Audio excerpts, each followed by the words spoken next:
Sarah watched as her husband, Mark, pulled out of the driveway, the sound of the car fading into the distance.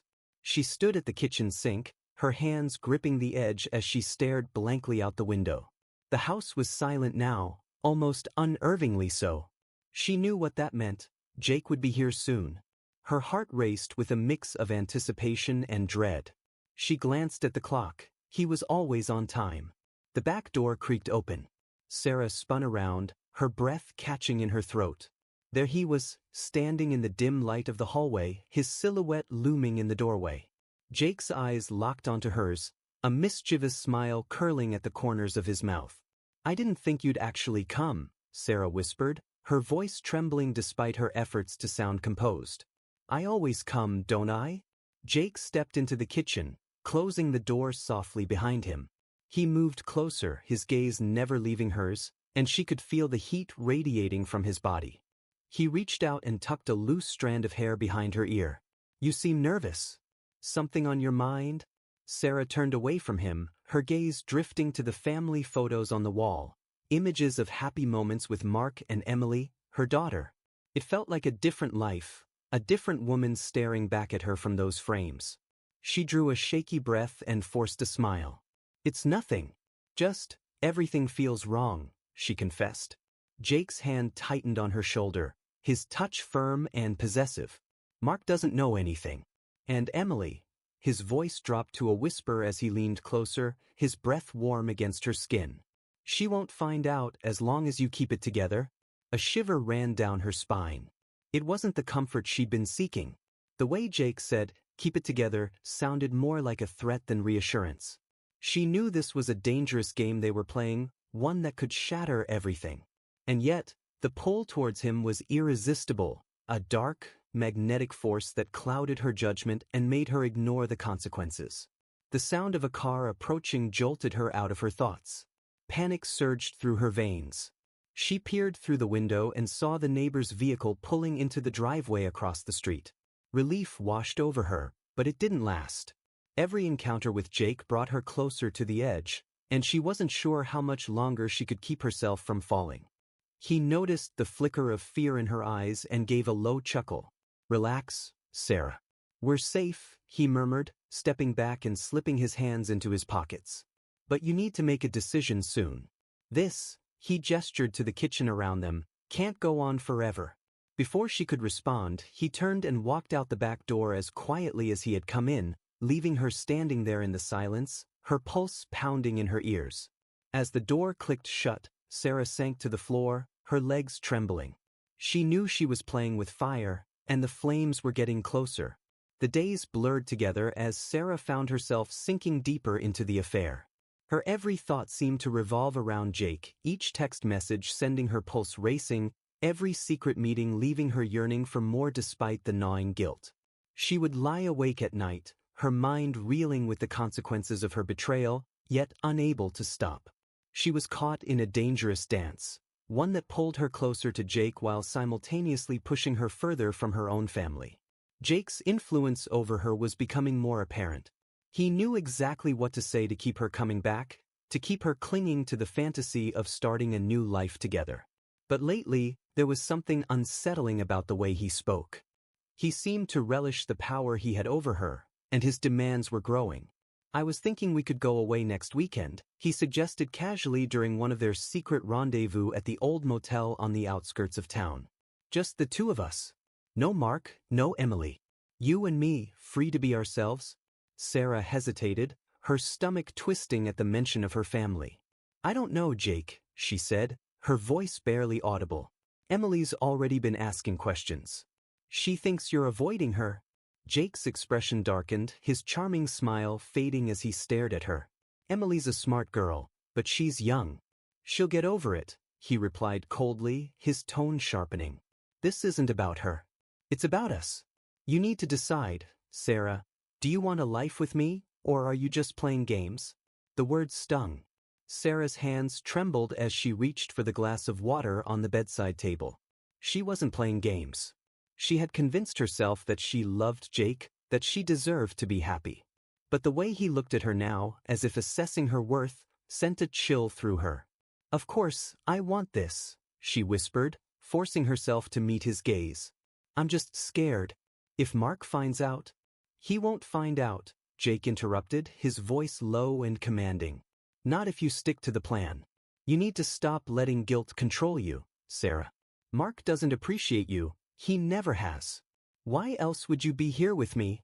Jake's words echoed in her mind long after he left that evening. There was a twisted logic to them, a justification she clung to as the days went by. But her life was beginning to unravel in small, imperceptible ways.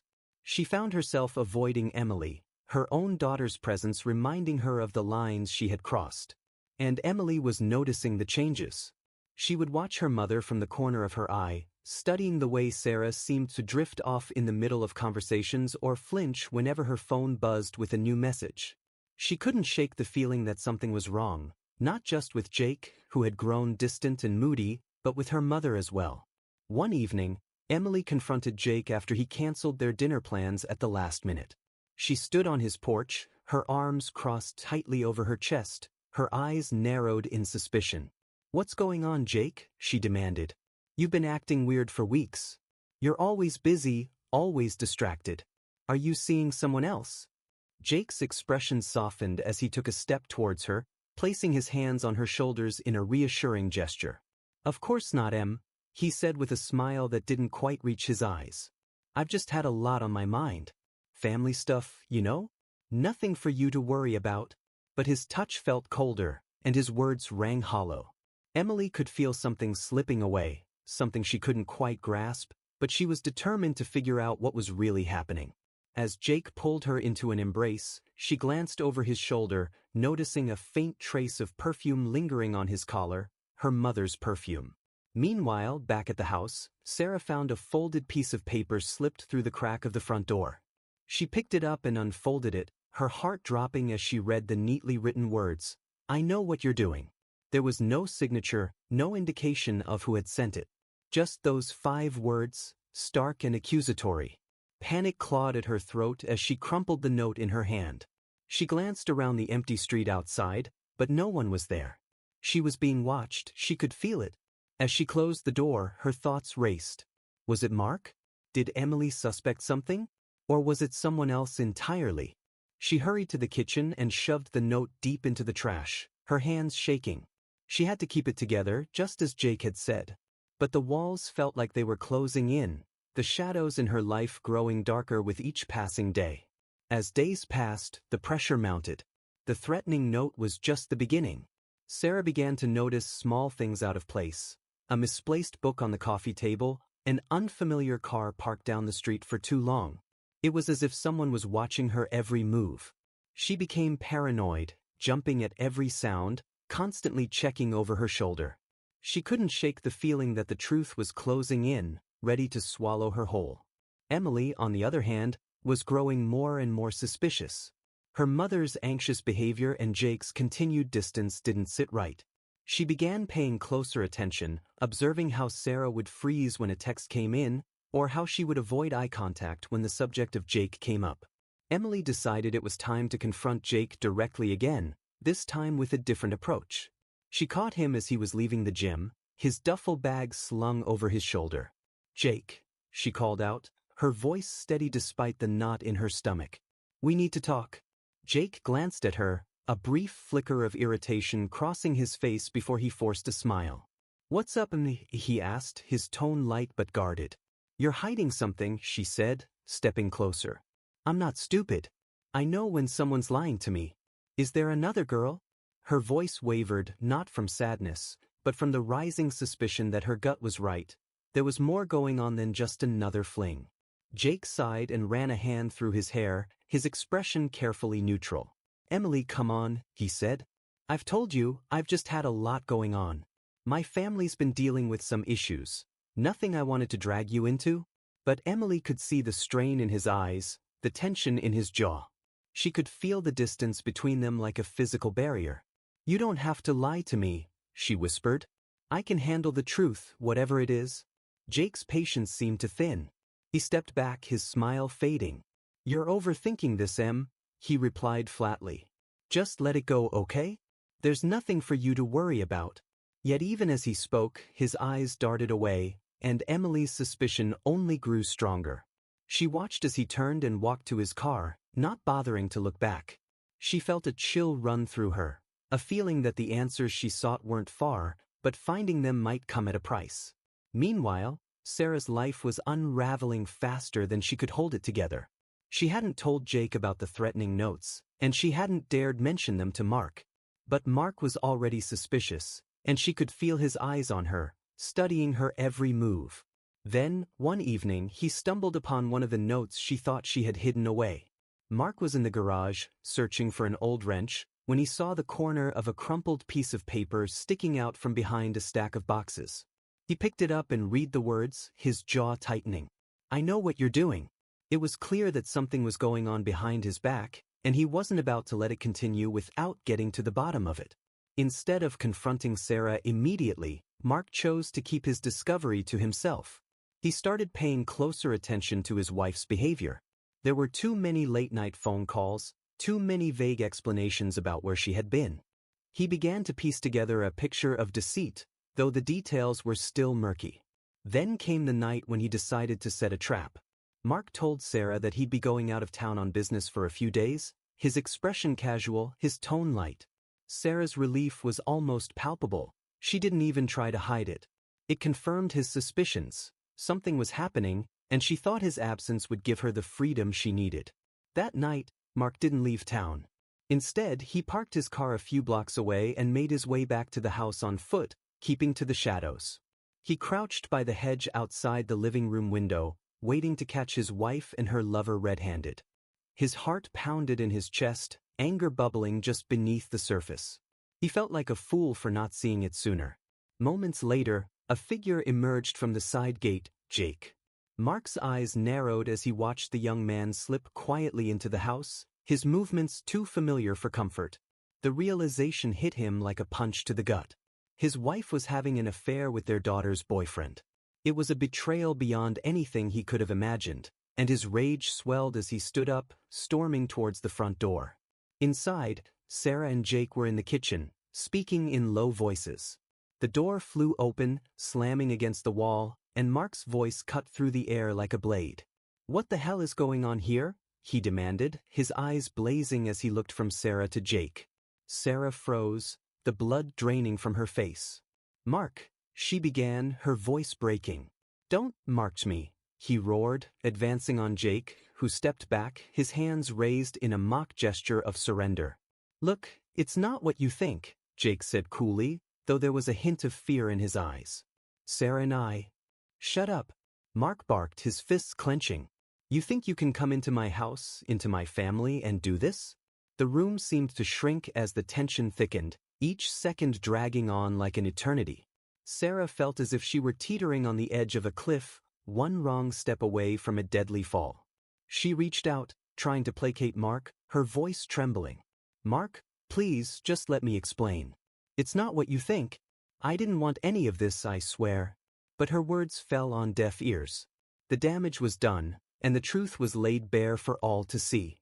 The fragile threads holding their lives together had snapped, and now there was no turning back. As Mark turned his gaze back to Jake, a dangerous look in his eyes, Sarah knew that the real nightmare was only beginning. The silence that followed was suffocating. Mark's breathing was heavy, his fists trembling at his sides. His gaze was fixed on Jake, a dark rage simmering just beneath the surface.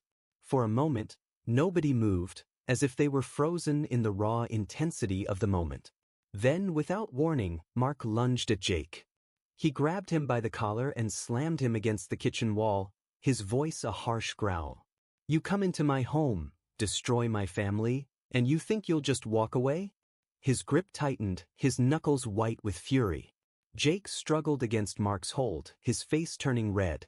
"Get your hands off me, old man," he spat, but there was a tremor in his voice that betrayed his bravado. "Stop it, both of you," Sarah cried, rushing forward to pull Mark away. Her hands gripped his arm, but he shook her off with a sudden jerk. She stumbled back, her eyes wide with fear. "Mark, please let him go. We can talk about this." "There's nothing to talk about," Mark shouted, his voice echoing through the room. He released Jake, who stumbled to the floor, gasping for air. "You've made your choice, Sarah," he said coldly, not even glancing at her. "And it wasn't me." The words cut through her like a knife, and Sarah could feel herself unraveling. She had betrayed him, there was no denying that. But she hadn't wanted it to end like this. She had been trying to find a way out, to make things right, but now it was all collapsing around her. Mark turned and stormed out of the house, his footsteps heavy on the floorboards. Sarah ran after him, her voice breaking as she called his name. "Mark, wait!" But the slamming of the front door was the only response. She was left standing in the hallway, her heart pounding in her ears, as Jake got to his feet, rubbing his throat and glaring at her. "Are you happy now?" Jake sneered, his voice rough from the confrontation. "You were supposed to keep him out of this?" Sarah shook her head, tears stinging her eyes. "I didn't know he was coming back," she said, her voice trembling. "He was supposed to be out of town." Jake's expression shifted from anger to something darker, something more calculating. "Well, now we have a problem," he said slowly, stepping closer to her. "Because he's not just going to let this go. He's going to come after you, Sarah. And I don't think you're ready to face that." Sarah took a step back, her pulse quickening. "What are you saying?" "I'm saying," Jake replied, his tone deadly calm, "that you need to make a choice. Either we take control of the situation, or we let him destroy both of us." The implication in his words hung in the air like a storm cloud. Sarah's breath hitched in her throat as she realized what he was suggesting. "No," she whispered, shaking her head. "I won't do that." "Think about it," Jake pressed, his voice growing more insistent. "You know what Mark is like when he's angry. You think he'll just forgive you and move on? He'll ruin you, Sarah. He'll make sure you lose everything. But if we handle this now—" His voice trailed off, leaving the rest unsaid. It was a thinly veiled proposal, a plan to eliminate Mark and make it look like an accident. Sarah's mind raced, torn between the life she had once known and the dark path that Jake was laying out before her. The idea was horrifying, but the fear Jake had planted in her was taking root. What if Mark really did come after her? What if he found out the full extent of her betrayal and made her pay for it in ways she couldn't imagine? But she couldn't do it. Not to Mark. Not to Emily. "Get out," she said suddenly, her voice barely a whisper but firm. "Get out of my house, Jake." Jake's eyes narrowed. "Sarah, you don't know what you're doing." "I said get out," she screamed, her voice breaking with desperation. Jake stared at her for a long moment, then shrugged as if it didn't matter to him either way. "Fine," he said, heading for the door. "But don't say I didn't warn you." As he left, Sarah collapsed against the wall, trembling with a mix of relief and terror. She had rejected Jake's plan, but the danger hadn't passed. If anything, it was closer now than ever before. The next morning, Mark was gone. His car wasn't in the driveway, and there was no sign of him in the house. Sarah tried calling him, but there was no answer. Panic set in as hours passed, and still there was no word from him. She drove around town, checking his usual haunts, even calling his friends, but nobody had seen him. It was as if he had vanished into thin air. Later that day, as dusk fell, Sarah was jolted by a message that appeared on her phone. A single text from an unknown number. "You should have listened to me." The blood drained from her face. She knew, without a doubt, that the message was from Jake. Her hands trembled as she tried calling Mark again, but still, there was no answer. Her mind raced, dread curling in her stomach as she wondered if she had made the wrong choice after all. When the police called that evening to report a body found in a remote area just outside of town, Sarah's world shattered. Sarah's hands shook as she gripped the phone, the officer's voice sounding distant and hollow in her ears. "We need you to come down to the station, Mrs. Walker. There's been an incident." She barely registered the rest of the conversation, only catching fragments. A body, remote area, need identification. She dropped the phone, her legs giving way beneath her as she collapsed onto the kitchen floor. Mark was gone. She was sure of it. The cold, suffocating realization wrapped around her like a vice. Jake had gone through with it. He had murdered Mark, and now it was up to her to pick up the pieces of a nightmare she had never intended to be part of. At the police station, Sarah felt as though she were moving through a fog, her thoughts jumbled and chaotic. They showed her the body, covered in bruises and cuts, a gruesome sight that twisted her stomach and made her look away. But there was no denying it. Mark was dead. She managed to nod numbly when asked to confirm his identity, the reality of it settling over her like a dark cloud. Back home, the house felt emptier than ever. Every room seemed to echo with the ghosts of the life she had lost. She was barely holding herself together when Emily stormed in, her face red and streaked with tears.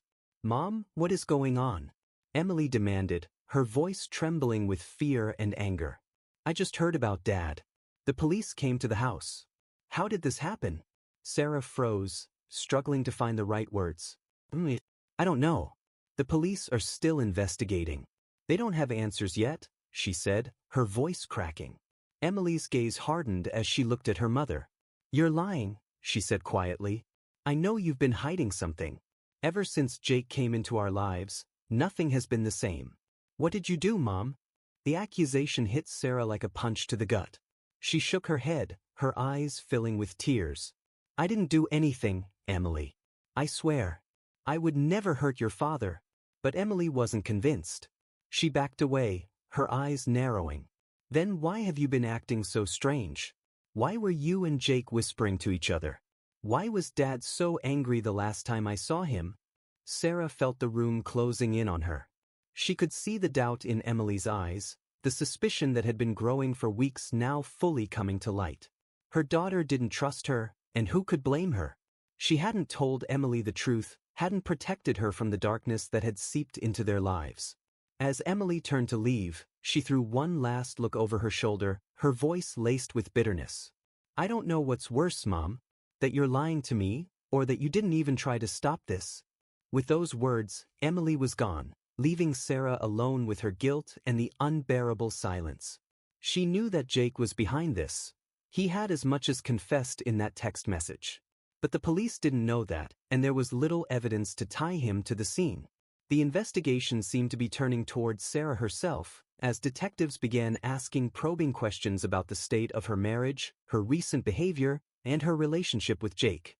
Sarah had barely begun to process the loss when she started receiving more cryptic messages, each one more unsettling than the last. "I warned you," one read. "Should have chosen better," said another. Each time, they came from different untraceable numbers, leaving her with no doubt that Jake was taunting her, reminding her that he was still out there, free. With every new message, Sarah's desperation grew. She knew she couldn't go to the police without implicating herself. Her affair with Jake would come to light, and the investigation would inevitably turn toward her role in the chaos. But she couldn't stay silent either. She had to find a way to expose Jake, to show that he was the real threat. She found herself pacing the living room late one night, her mind racing with half-formed plans. If the police didn't have enough evidence to link Jake to the murder, maybe she could get the proof herself. It was a dangerous gamble, but she was out of options. She would record their next conversation, catch him admitting to what he had done. Sarah called Jake the next day, her voice strained but steady. "We need to talk," she said, forcing herself to sound calm. "I can't take this anymore. I want to make things right, but I need your help." She suggested meeting at a secluded spot outside town, the kind of place where they had once gone to avoid being seen. Jake hesitated, but then his tone softened, as if he believed she was still under his spell. He said, "But this better not be a waste of my time, Sarah." That evening, as she prepared to leave, Sarah's phone buzzed with another message. "Tonight's your last chance." It was all the confirmation she needed. Jake thought he was still in control, but she was ready to turn the tables. She arrived at the rendezvous point, a deserted stretch of road surrounded by thick woods, and waited. Her hands gripped the small recording device hidden in her pocket, her heart pounding as she saw Jake's car pull up. He stepped out and walked toward her, his expression wary. "You wanted to talk?" he said, eyeing her suspiciously. Sarah took a deep breath. "Jake, I can't live like this anymore. Mark's death, the police, it's all falling apart. I just need to know, did you really do it?" Her voice quivered as she spoke, but there was a determination behind it. Jake's eyes darkened. "You already know the answer, Sarah. I told you what would happen if you didn't handle him yourself. Now look where we are." "Why, Jake?" she pressed, her fingers brushing against the device in her pocket. making sure it was on. Why did you have to kill him? Jake's lips curled into a cold smile. He was in the way. You were never going to be free with him still around. I did what you couldn't, Sarah. I took care of the problem. Sarah's blood ran cold as the words left his mouth, each syllable more damning than the last. She knew she had enough to go to the police, enough to finally expose him for the monster he truly was. But before she could step back and reveal her plan, Jake's eyes flicked to her pocket. His smile faded as he noticed the small bulge where the recorder was hidden. What the hell is that? He snarled, lunging toward her. Panic surged through Sarah as she turned and ran, her feet pounding against the dirt path. She could hear Jake's footsteps closing in behind her, his voice shouting curses that tore through the night air. She sprinted toward her car, her only thought to escape and get the evidence to the authorities before it was too late. Sarah's breath burned in her chest as she sprinted through the darkness, Jake's footsteps growing louder behind her.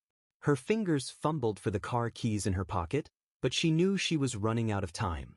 She could hear his voice, angry and panicked, shouting for her to stop. She reached her car and yanked the door open, but before she could get inside, Jake grabbed her arm, pulling her back with a force that nearly knocked her off her feet. The recorder slipped from her pocket and fell to the ground, its tiny red light blinking faintly in the dark. Jake's face twisted with rage as he shoved her against the car. You stupid ungrateful, he spat, his voice dripping with venom. You were trying to set me up? Sarah struggled against his grip, adrenaline surging through her veins. Let go of me, Jake, she cried, trying to push him away. It's over. I'm going to the police. His hand closed around her throat, cutting off her words. No, Sarah. He growled, his grip tightening. You're not going anywhere. In a desperate move, Sarah clawed at his face, her nails digging into his skin. He recoiled in pain, loosening his hold just enough for her to shove him back. She stumbled away, snatching the recorder off the ground as she sprinted toward the woods, hoping to lose him in the thick underbrush. Her only thought was to get to safety and deliver the evidence to the authorities. But Jake wasn't far behind. She could hear him crashing through the undergrowth, the sound of branches snapping and leaves rustling as he closed in on her.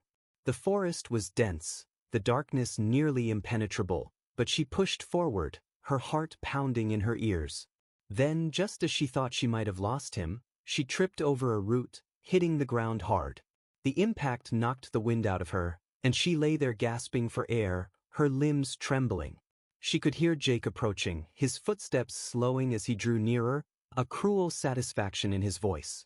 I told you, Sarah, he said, his silhouette appearing through the trees. You should have stuck to the plan. Now look at you, running for your life in the dark. Sarah scrambled to her feet, clutching the recorder to her chest. You're a murderer, Jake, she spat, backing away. You killed Mark, and you're going to pay for it. Jake took another step forward, a knife glinting in his hand as he raised it. And who's going to believe you? He taunted, his voice cold and mocking. You think the police will take your word over mine? You're the unfaithful wife, Sarah. The grieving widow who was having an affair with her daughter's boyfriend. You'll be the one they suspect.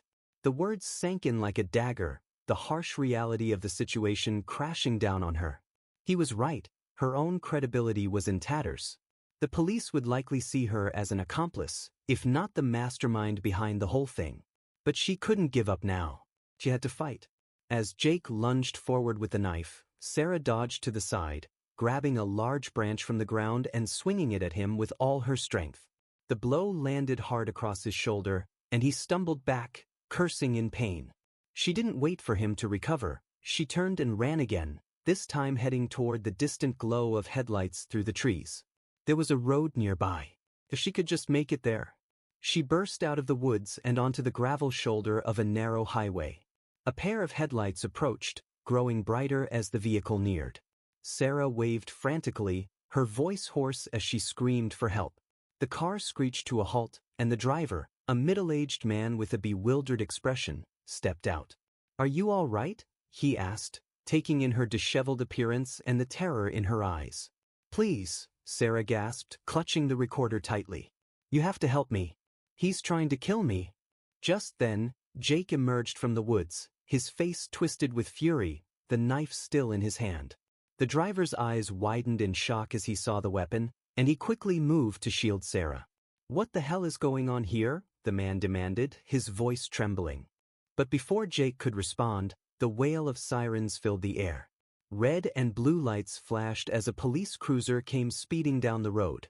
The officer inside must have seen the commotion. The car skidded to a stop, and 2 officers jumped out, drawing their guns. "Drop the knife," one of them shouted at Jake. "Get on the ground now." Jake hesitated for a split second, his eyes darting between Sarah, the knife, and the officers.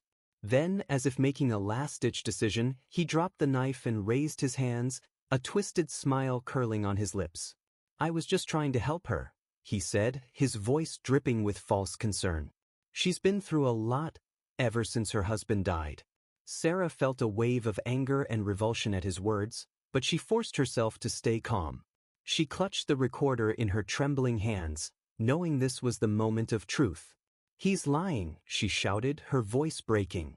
"He killed my husband. He admitted it. Listen to this." She handed the device to the nearest officer, her heart pounding as they listened to the recording. The officer's expressions hardened as Jake's voice played back clearly through the tiny speaker, his damning confession echoing in the night air.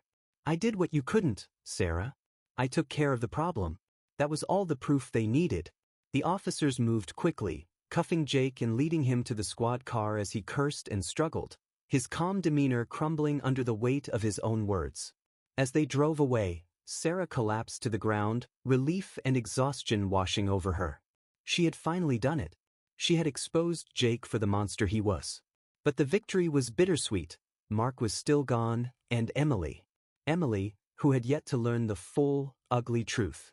As Sarah sat on the cold gravel, the distant sound of sirens fading into the night, she knew the hardest part was still ahead, facing her daughter and explaining how their lives had been shattered by betrayal and murder. The next morning, Sarah sat in the sterile interview room at the police station, exhausted and aching. She had given her statement, recounting everything, her affair, the threatening notes, Mark's disappearance, and Jake's arrest. But there was still one person she had to face, Emily. The door creaked open, and Emily stepped inside, her expression a mix of confusion, anger, and sadness. She glanced at her mother, slumped at the table, and for a long moment, neither spoke. Finally, Emily broke the silence, her voice cold. "I just spoke to the detectives. They told me everything, Mum. About you and Jake, and Dad." Sarah's heart sank. She took a breath, her voice barely audible. "Emily, Don't," Emily interrupted, stepping back. "How could you do this? Be with him, knowing he was my boyfriend? And Dad, how could you let this happen?" "I didn't let it happen," Sarah pleaded. "I didn't know Jake would hurt your father. I was lost, manipulated." Emily's eyes filled with tears. "You were supposed to protect us. Instead, you chose a murder." "I know I failed," Sarah whispered, trembling. "But I'm trying to make it right. I got Jake to confess. Is that supposed to fix everything?" Emily asked bitterly. "Dad's still dead. Our family is still ruined." She turned to leave, her voice cold. "I don't know if I'll ever forgive you." She walked out, leaving Sarah alone with the weight of everything she had lost. 4 days, Sarah stayed at a motel, unable to return to the house full of memories. The investigation continued, and the media had picked up the story of infidelity and murder, casting Sarah as a pariah. Then, one evening, her phone buzzed with a new message. "I'm not done yet." There was no name or number, just those 4 words. It felt as though the walls were closing in, and Sarah's blood turned to ice. Jake was in jail, but the message suggested that the danger hadn't passed. Someone else was involved. Someone who had been pulling strings all along. The nightmare was far from over. Days passed in a blur of fear. The ominous message haunted Sarah, but the police dismissed it as a prank, assuring her Jake was securely behind bars. Still, Sarah couldn't shake the feeling she was being watched and that someone knew more than they let on. Desperate for answers, she visited Jake in jail. As they sat separated by the glass, his bruised face showed a flicker of unsettling confidence. "I wasn't expecting you," he said with a faint smile. "Cut the idea. Who sent me that message?" Sarah demanded. Jake's smile widened. So, you got my little gift. There's more to this than you know, Sarah. Did you really think you were the only one I was playing? A chill ran through her. What are you talking about? She asked, her voice unsteady. There was always someone else, Jake said. Someone who had their own reasons for wanting Mark gone. Who? She whispered, dreading the answer. Jake's smirk deepened. Not everyone you trust is who they seem. Look closer to home. He hung up, leaving Sarah stunned. Leaving the jail, Sarah's mind raced. Was someone close to her involved? The thought hit her hard. Could Emily, her own daughter, have been part of this? It seemed impossible, but Emily had known about the affair, and her reaction to Mark's death had been oddly composed. That evening, Sarah confronted Emily at the house. When Dad died, was there something you didn't tell me? She asked. Emily's eyes flared with anger. You're accusing me? She snapped. After everything you did? I just need the truth, Sarah pressed. Jake said.